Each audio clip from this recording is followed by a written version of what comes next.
Vous écoutez Crime Story, l'affaire Stéphanie Fauvio, 17 années pour la vérité, deuxième et dernier épisode.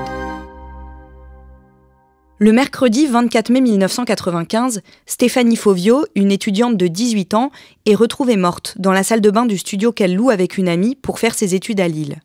Elle a été étranglée. Son agresseur n'est pas identifié. Mais comme il n'y a pas d'effraction sur la porte d'entrée, les policiers pensent qu'elle le connaissait et qu'elle lui a peut-être même volontairement ouvert la porte. Finalement, la police trouve que cette scène de crime ressemble davantage à celle d'un meurtrier qui veut faire croire à un vol avec effraction qu'à celle d'un réel cambriolage. Parmi les quelques affaires dérobées, aucune n'appartenait à Karine. Pourtant, elle possède quelques effets personnels qui ont au moins autant de valeur que ceux de Stéphanie. Son collier et son chéquier, par exemple, sont toujours là. Surtout, les enquêteurs apprennent qu'il y a des tensions entre les deux jeunes femmes. Stéphanie est solaire et plus sociable que Karine, qui est plus réservée. Peut-être cette dernière est-elle jalouse de l'attractivité qu'exerce Stéphanie sur les autres. Stéphanie, elle, est en tout cas très jalouse, comme le révèle sa meilleure amie près de 3 décennies plus tard, dans une émission de France 2. Et Stéphanie était très jalouse de Karine sur Vincent. Parce que Karine avait des petites attentions. Elle lui ramenait des confitures spécialement pour lui, au parfum qu'il voulait, enfin des choses comme ça. Et Steph était très jalouse sur ça. Et elle trouvait que Karine minaudait un petit peu avec Vincent et du coup, elle appréciait pas du tout la chose.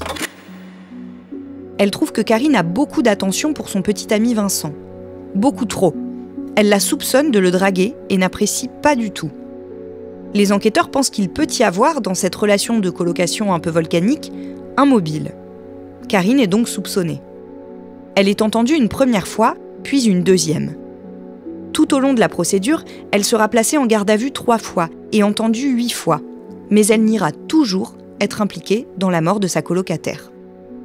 Après avoir fouillé son emploi du temps et vérifié qu'à l'heure supposée de la mort de Stéphanie, Karine était bien en train de passer ses examens, elle est finalement mise hors de cause. La famille de Stéphanie, de son côté, ne croit pas à l'implication de la colocataire. Que des tensions puissent exister entre 2 jeunes femmes qui vivent ensemble, c'est tout à fait vraisemblable. Que ces tensions soient telles que l'une décide de tuer sauvagement l'autre, puis joue la comédie en faisant celle qui la découvre dans l'appartement, ça leur paraît trop gros. Damien Delseny, pour aider leur enquête, les policiers scientifiques ont un autre élément. Oui, un élément qu'ils ont prélevé sur la scène de crime. Il s'agit d'un poil pubien qui a donc été récupéré sur le ventre de Stéphanie quand on a découvert son corps. Alors, à cette époque-là, on est encore au balbutiement de la police technique et scientifique.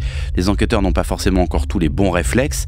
Il y a eu, sur la scène de crime, beaucoup trop de monde et beaucoup trop de monde qui a touché beaucoup trop de choses. La scène a été en quelque sorte pollué parce qu'au départ, les secouristes et les premiers policiers pensaient plutôt intervenir sur un suicide. On sait aussi que Régis et Lilian, les 2 copains qui étaient avec Karine pour la découverte du corps, eux aussi ont apporté des modifications. Ils ont par exemple couvert le corps de Stéphanie avec un plaid pour cacher un peu sa nudité.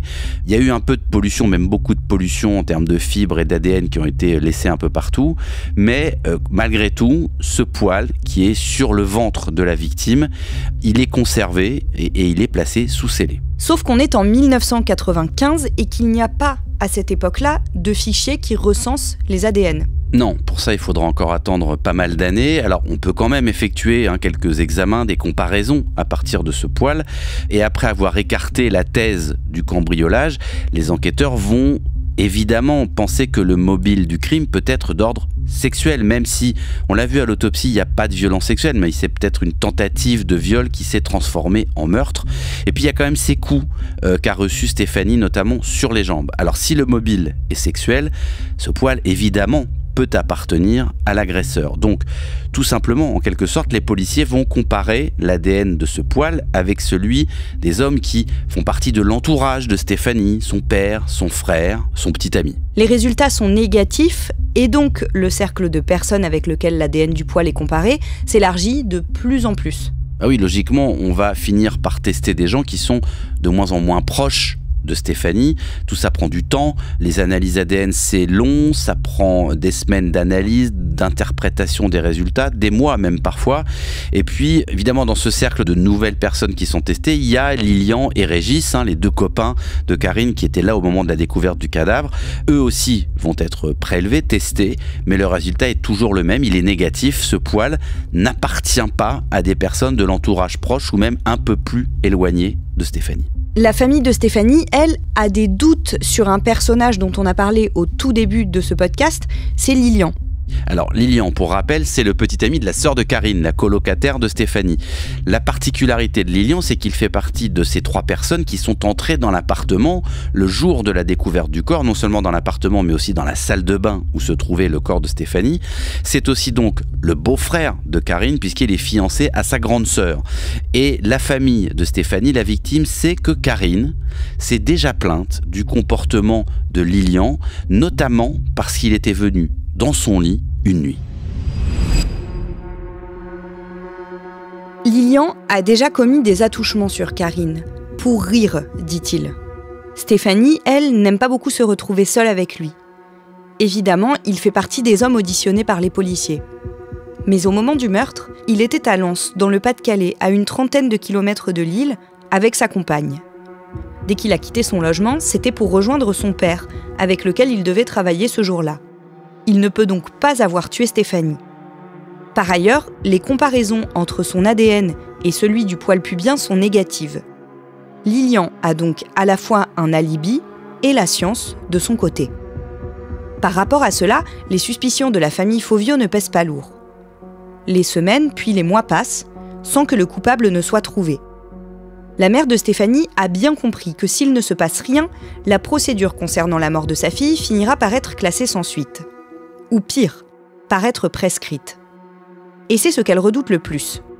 Ginette veut que le dossier reste ouvert le plus longtemps possible. Alors elle se met à enquêter de son côté, faisant des pieds et des mains pour fournir le moindre élément, aussi inutile soit-il. Elle veut motiver de nouvelles recherches, car elle sait que chaque acte d'enquête mené remet les compteurs à zéro, et retarde un peu la clôture du dossier. En 1996, Ginette Fauvio accepte de passer dans l'émission de Jacques Pradel sur TF1, témoin numéro 1. Mais le dossier n'avance pas, et les années s'écoulent. Pour autant, les policiers ne baissent pas les bras. Touchés par la famille de la jeune victime et émus par le sort de cette dernière, ils entendent toujours trouver le coupable. En 2007, ils procèdent à des vérifications d'usage et analysent une nouvelle fois les alibis de chacun des suspects de l'époque. Il s'avère qu'un étudiant en maths, auquel s'étaient intéressés les enquêteurs au moment du meurtre de Stéphanie, avait menti. 12 ans après les faits, il est mis en examen pour homicide volontaire. Mais il y a très peu d'éléments contre lui, et il n'est même pas placé en détention provisoire. Preuve que les enquêteurs eux-mêmes ne croient pas tellement à sa culpabilité. Cette procédure ne satisfait pas les proches de Stéphanie, qui aimeraient savoir qui est celui qui a tué leur fille, sœur et amie, et pas seulement voir n'importe qui en prison pour ces faits. Sans éléments nouveaux, le suspect reste libre, mais poursuivi pendant plus de 4 ans, jusqu'à ce qu'un nouvel élément vienne tout changer. En 2012, le dossier est confié à la police judiciaire de Lille et de nouveaux enquêteurs en prennent connaissance pour la première fois. Avec un œil neuf, ils découvrent les procès-verbaux des années 90. Et surtout, ils rouvrent des scellés.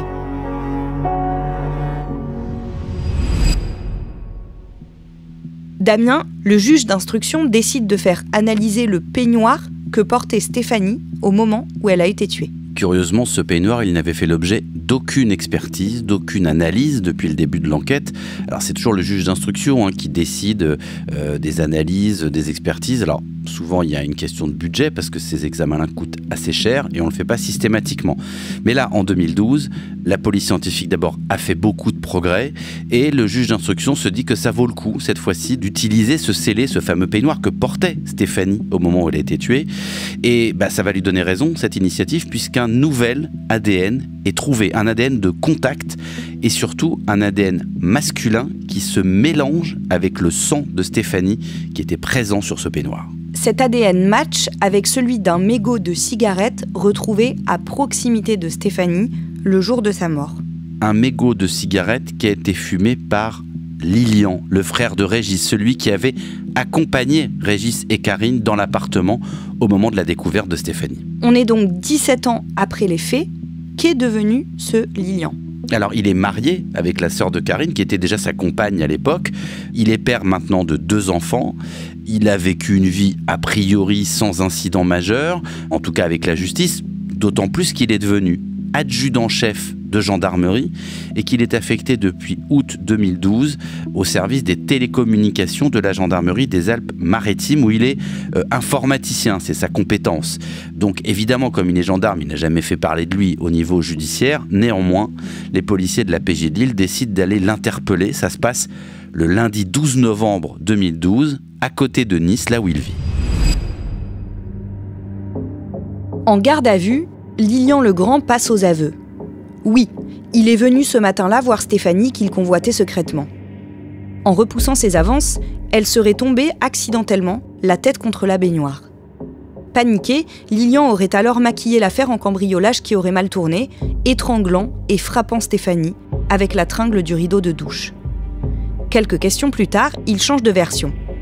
Il entretenait en fait une relation secrète avec Stéphanie, dit-il. Mais en la quittant ce matin-là, elle était bien vivante. C'est cet aveu d'adultère, et seulement celui-ci, qui expliquerait, selon son avocat, une lettre rédigée en garde à vue par Lilian à destination de sa femme. Il y écrivait « Maintenant, tu sais d'où viennent mes insomnies. 1000 fois, j'ai voulu t'en parler. » Selon l'avocat qui remet en cause les conditions de la garde à vue, mais aussi la fiabilité des analyses ADN, la lettre ne prouve rien. Il venait de temps en temps dans cet appartement, il a tout à fait pu, lors d'un passage, dit-il, se laver les mains et les essuyer sur ce peignoir. Le procès de Lilian Legrand s'ouvre le lundi 10 octobre 2016.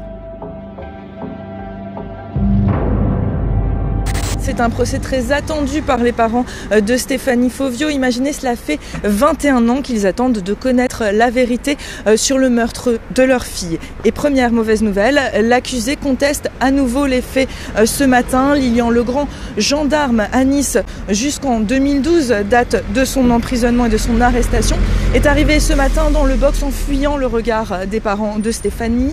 21 ans après les faits, après le meurtre de Stéphanie, le procès s'ouvre effectivement devant la cour d'assises du Nord à Douai. Lilian se présente dans le box, chemise blanche sur pantalon noir, il a 45 ans et d'emblée, il va donner en quelque sorte le ton du procès en disant « Je conteste les faits de meurtre et de tentative de viol ». Donc on est sur une énième version des faits selon Lilian, qui l'avait d'abord reconnu en garde à vue avant de revenir sur ses aveux, de donner de nouvelles explications. Cette fois-ci, il nie tout en bloc.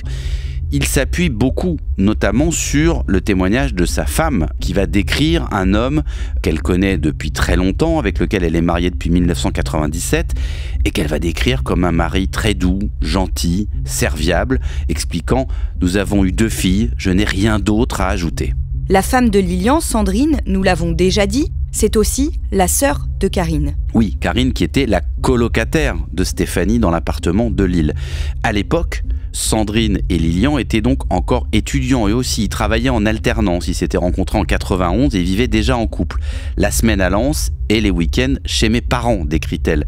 Et d'ailleurs, c'est elle qui, à l'époque de la découverte du meurtre de Stéphanie, a en quelque sorte fourni une partie de l'alibi de Lilian aux policiers, puisqu'elle avait expliqué que ce matin-là, il ne pouvait pas être dans l'appartement de Lille pour tuer Stéphanie. Mais simplement, dans cette vie assez réglée, ce Lilian, il allait quand même souvent chercher sa sœur Karine à Lille tous les vendredis. Cette fois-là, il passe un mercredi dans l'appartement de Lille, puisque nous sommes à la veille du week-end de l'Ascension. Donc sa présence dans l'appartement de sa belle-sœur Karine et de Stéphanie n'est pas impossible et n'est même pas surprenante. Devant la cour d'assises, l'accusation dit que le mobile du meurtre est probablement sexuel. L'accusation décrit le profil d'un homme mu par des pulsions sexuelles violentes, mais qui ne colle pas vraiment au portrait dressé jusqu'ici de l'accusé. Alors, certes par sa femme, dont on peut dire qu'elle n'est pas forcément objective, mais par beaucoup d'autres femmes qu'il a pu croiser dans son univers personnel ou professionnel. D'ailleurs, l'enquête de personnalité affirme qu'aucune des femmes qui a fréquenté Lilian Legrand n'a fait état d'excès, de violence ou de quoi que ce soit d'autre. Il est plutôt décrit comme quelqu'un de jovial, d'assez gai, alors un peu beau parleur, qui aime certes un peu l'humour graveleux, mais citons le rapport qui dit « sans jamais être agressif envers les femmes ».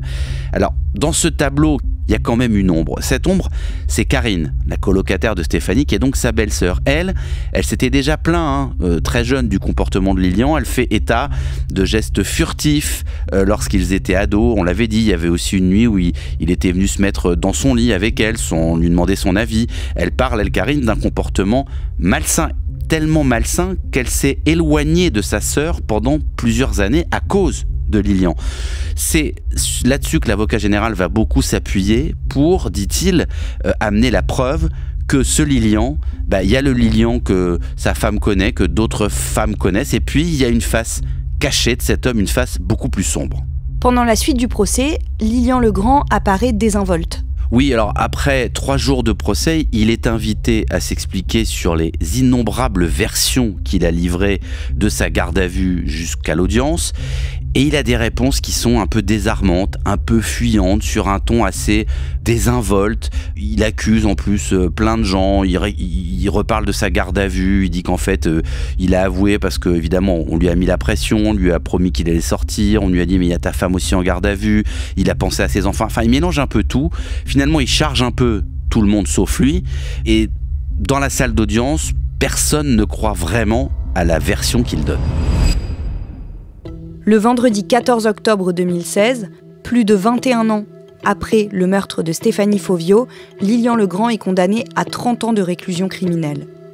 À l'énoncé du verdict, des applaudissements se font entendre dans la salle. Stéphanie Fauvio avait 18 ans quand elle a été tuée. Il en aura fallu presque autant pour trouver le coupable. Pendant le temps qu'a duré l'enquête, les policiers ont cru que la clé de l'énigme se cachait dans le poil pubien retrouvé sur le ventre de la jeune femme. Son propriétaire n'a, à ce jour, pas été identifié.